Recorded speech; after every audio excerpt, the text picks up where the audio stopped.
మాటలు రావట్లేదు, ఎన్నెన్నో ఆలోచనలు, ఎన్ని పోరాటాలు. చివరిగా ఒక్క మాట చెప్పి ముగిస్తారు. మొన్న పెద్ది ఆసుపత్రిలో పడితే నేను కేటీఆర్ గారు ఆగమేఘాల మీద పరిగెత్తుకుంటూ వచ్చాం. వచ్చేసరికి హాస్పిటల్ చూస్తే నాకు ఒక పాత జ్ఞాపకం గుర్తొచ్చింది. ఒక ఉద్యమకారుడు తెలంగాణలో ఆత్మహత్య చేసుకుంటే ఆ రోజు డీసీఎం మీద ఎక్కించి ఆ అమరుడికి అంతిమ యాత్ర జరుగుతూ ఉంది. ఆ అంతిమ యాత్ర జరుగుతుంటే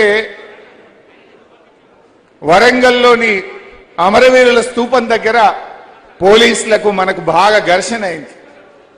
ఆ ఘర్షణలో డీసీఎం పై నుంచి నేను కింద పడ్డా. డీసీఎం మీద నుంచి నేను కింద పడితే నన్ను పట్టుకున్నది పెద్ది సుదర్శన్ రెడ్డి. నేను లేకపోతే భూమి మీద పడాలి, కానీ ఆయన చేతుల మీద పడి నేను కింద పడ్డా. ఆ రోజు కింద పడితే నన్ను ఆసుపత్రికి తీసుకుపోయింది సుదర్శన్ రెడ్డి.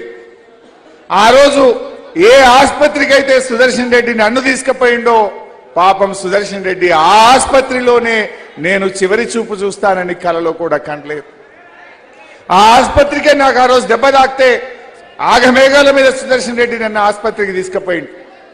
పాపం సుదర్శన్ రెడ్డి చివరి దశలో ఆ ఆసుపత్రిలో ఉన్నాడు. నిజంగా ఆయన ధైర్యస్తుడు.